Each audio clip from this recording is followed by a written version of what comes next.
Hey everybody, welcome back to BigRedEDC.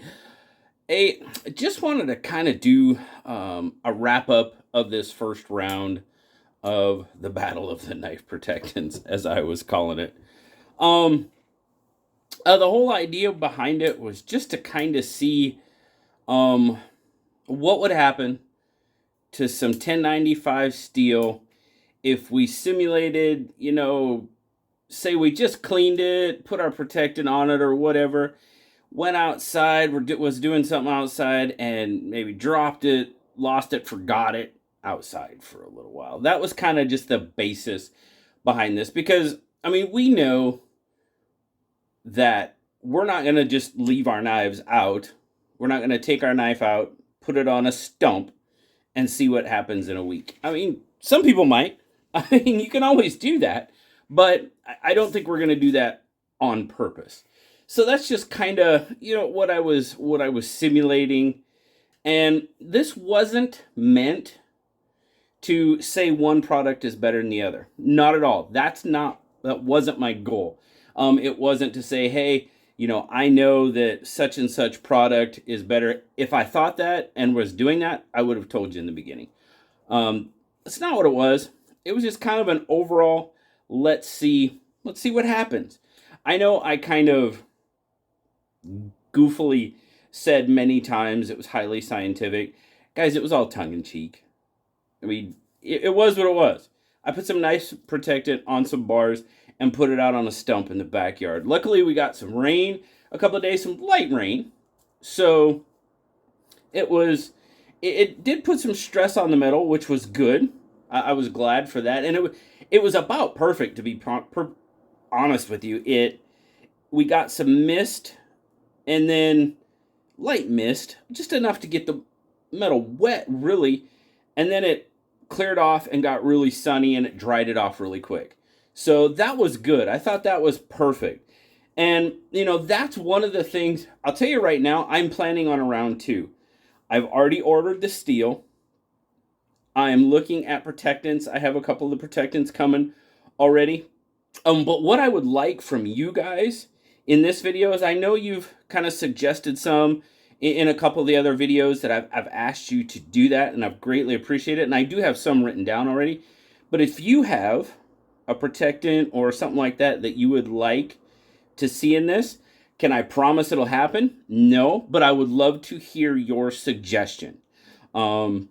I've already got some picked out that I'm going to use. I want to use Rem Oil.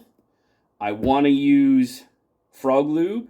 And I want to use Eagle Tears. Those are 3 that I have picked out for round 2. So looking forward to that. I'm going to do 5 pieces again. I'm going to have my control piece and then 4 test pieces. So that'll be 8 protectants. So I've got 3, and I actually have a 4th one. I have a tough cloth here, and I believe I'm going to use that one as well. So I'm probably looking for about 4 more that and I know somebody on my live stream here on SKL, they suggested Blue Lube. Well, Blue Lube isn't really, it's a lubricant, but it's not really touted as a protectant. Now, obviously Blue Lube is from Benchmade. Benchmade may have a protectant that they use, and I think Zach said they might have 1 or 2. If I can get some of that, I might use that. Who knows? Might do a round 3. I don't know. But I just kind of wanted to share some of the things that I learned from the first round and things I'm going to do and not going to do in round 2. The biggest thing that I'm not going to do, I'm not going to use the salt spray again. After round 1, we had a pretty good thing going. And, the protectants did well. I think they did about as well as they were designed to be perfectly honest with you. Most of them were better than the control, for sure. That's a good thing, because the control had nothing. So they were better than control. Obviously, CLP was the clear winner of week 1. I mean, there were a couple of small spots. And if you guys haven't seen the series, if this is the first video you're seeing about this, I'll stick a little thing up here. And you guys go check out the series. You can see what I did, how I prepped, how I laid them out. And you can see the week 1 results. And then on day 11, on week 1 at the end, I took some salt spray and I just kind of misted it around. I had a little bit of a breeze, so I kind of just had to make sure I got a light mist. Well, the salt water blew everything out. I mean, it just completely destroyed everything, which I don't think really surprised anybody. I really don't. We all know salt spray is absolutely terrible on metal, and so I don't think I would do that again. It's just, it really gave no significant value other than it proved probably what we already knew. Salt water's bad for metal, plain and simple. So I won't do the salt spray again. So would that mean I leave it out there for a little bit longer? I think a week was really sufficient, to be perfectly honest with you, because of the conditions. And the conditions are another thing. You know, I said highly scientific, right? I cannot control the conditions. So the conditions will never exactly be the same for each test. It's just not going to happen. The heat, the temperature, the humidity, you know, the amount of rain, the amount of sunshine, it's just never going to be exactly the same. That's kind of why I was joking around with the highly scientific portion. It's just not. So it is what it is. I will try to make it and get it as close as possible. You know, I mean, it's just out in the elements, and the elements are what they are. You know, if it rains, okay. If it looks like it's not going to rain, I obviously have a little mister. I can kind of mist something out and let it dry off, and just to kind of add a little bit of stress. But definitely not going to be doing the salt spray again. The one thing after it was all said and done, week 11, everything was blown out. It was done. Somebody suggested, you know, taking it and cleaning off the metal and just seeing what it did underneath. Was it surface rust? Was it anything? So I tell you what, guys, take a look at this little short clip I filmed at work, and it'll kind of explain all that. All right, guys. So this is actually being recorded on what would be day 17 of this process, okay? We found out on day 11 that salt is really bad for steel, if we didn't know that before. But so what we did is I took this to a wire wheel, and I took the control, and I just wire wheeled some of it clean. And you can see there, you've got some really decent pitting starting. I mean, because somebody asked, is it surface rust? Is it... And you can definitely tell there's stuff going on. There's definitely a change in the metal going on there. Now, that's the control piece. So, I wanted to look at these. And so, let's look at the Kunpi, which, let's do a comparison. It's fairly similar. And the Flitz. Or, I'm sorry, this is CLP. And the CLP, the one that did so good after the first week. I mean, the salt killed it. As you can see there, it's starting to eat. Might not be as bad as the Control or even the Kunpi, so it might even still be winning. But hey, it's got pitting. Now we got, what, Knife Shield and Ballistol. Let's do there. Yeah, I mean, we got some good pitting going on that. It's definitely more than surface rust, guys. Now, the Ballistol, I don't know, not as bad as the Control, but I mean, there's definitely pitting. And Flitz and WD-40, guys, nothing survived. None of these survived. None of these survived the salt. As you can see there with the Control, that would be the Flitz. The WD-40, that's about the same. Really, the Flitz is about the same after 17 days in heavy salt. I got a little heavy-handed for this one, as you can see there. So let's see. We have Kunpi and CLP, Knife Shield, Ballistol, Flitz, a WD-40. This would have been, oh, help me think about it, Lord. Mineral oil, and EDCI. EDCI and mineral oil. That's who they were. And I know it was EDCI and mineral oil. And so let's do this. And again, yeah, I mean, fairly comparable. Yeah, nothing survived without pitting. So, I mean, there you go, guys. That kind of answers the surface rust or pitting question in round 1. I really kind of want to do a round 2 now. But there you go, guys. Well, so there you go, guys. I think you can kind of see what the results were after I took it to the wire wheel and cleaned everything off. I mean, I think it was fairly consistent with what we saw. I mean, there was it was definitely more than surface rust. It had started getting into the metal. Now, I think a lot of that had to do with the salt spray. I really do. Maybe not, but that's why I don't think I would use the salt spray again. And the other thing was with those pieces of metal, I had a clear and complete plan. I mean, I was talking to some of the guys at work and on how to clean the metal and stuff like that, because I was actually thinking about reusing the bars. That's not going to happen. I'm not going to reuse the bars. Like I said, I already have new metal on order for round 2. And my whole reasoning behind not reusing the metal is I started with clean metal on the first round. I should start with clean metal on the second round. That's just the way I feel. That would be the most fair comparison, I guess we could say. And sure, do I think I could get it clean? Sure, I could take it to a grinder, grind everything off, and absolutely. But am I absolutely 100% positive that I would get everything off? No, I'm not. So, and the second little point, I guess, to that is we actually have a sailor that we work with at my work, and he is actually kind of a new aspiring knife maker. So I'm actually going to give those pieces of metal to him, see what he can do with them, if he wants to clean them up, and do what he will with them. So it kind of works out well.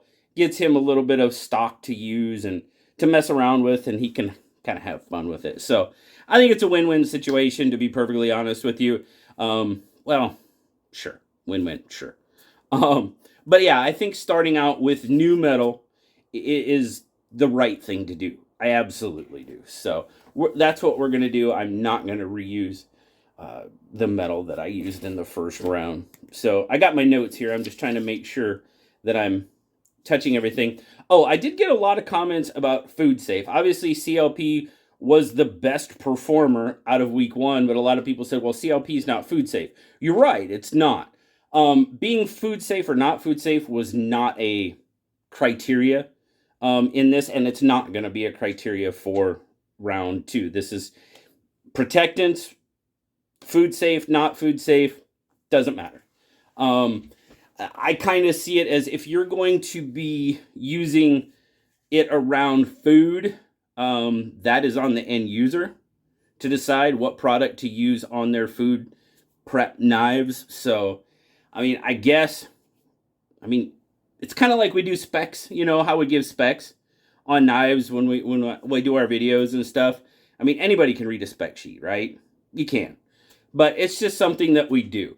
Well, it's the same way with food safe or not food safe. I mean, you can read the bottle and say, is this food safe? Or do a little bit of research. You know what I mean? I'll tell you, I'll be perfectly honest with you.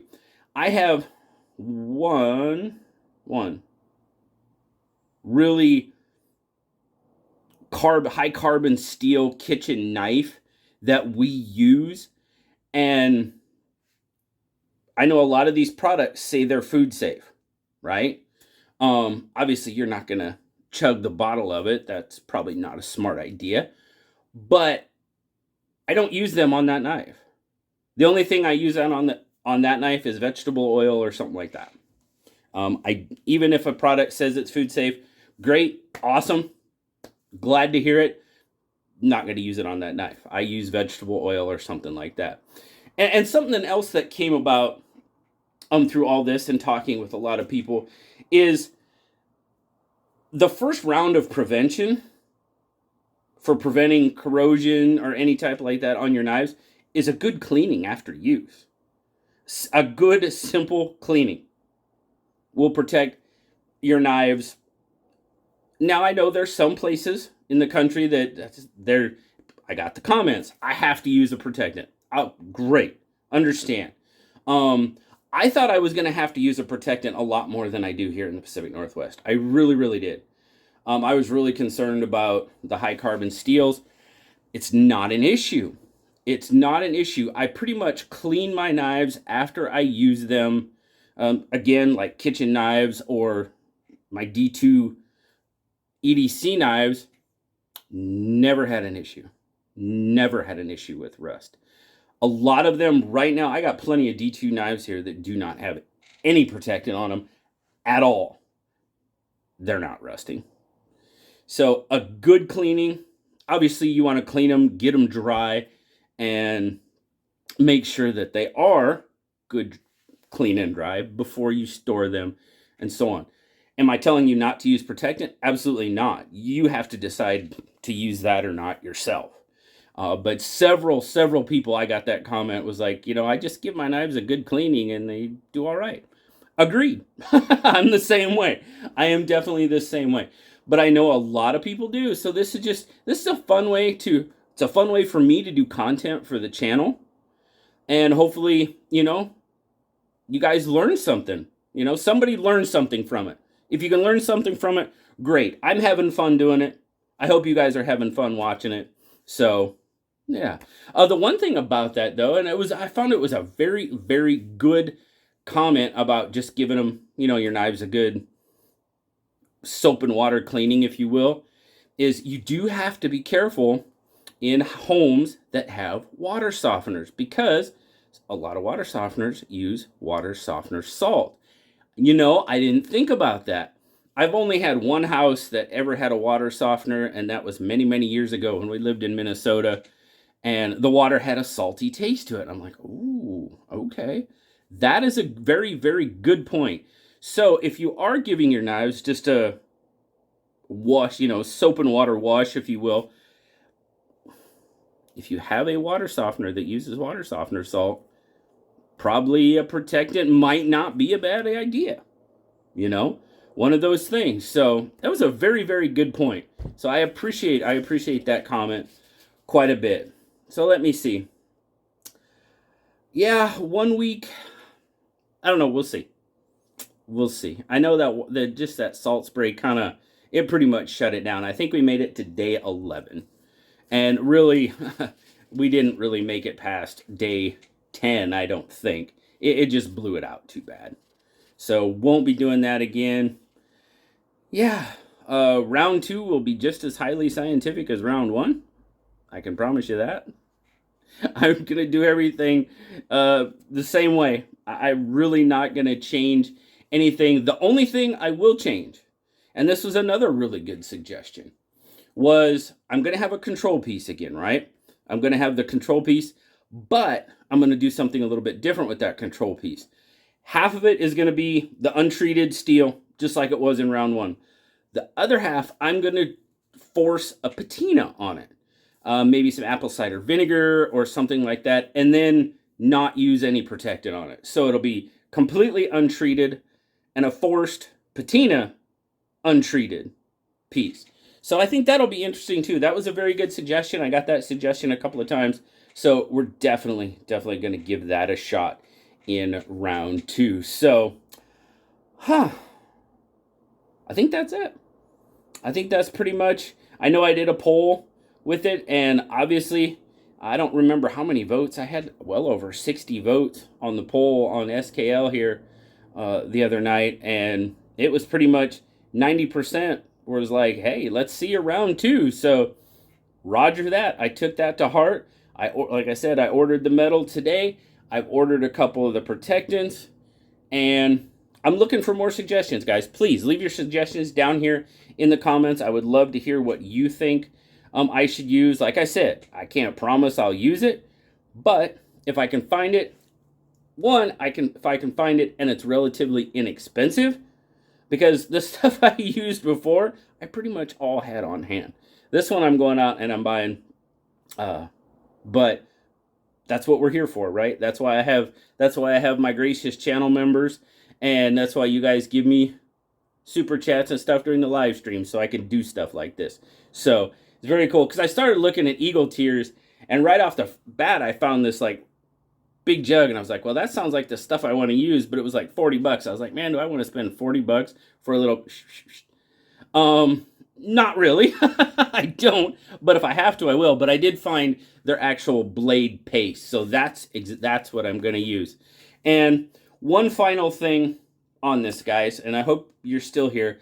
I showed this on SKL as well, but I used just as a recap, the products we used were EDCI, mineral oil, knife shield, ballistol, Coon P, CLP, Flitz, and WD-40. Those were the ones we used in the first round.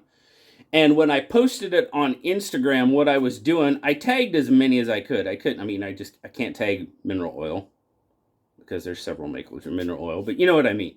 I tagged as many as I could find to tag.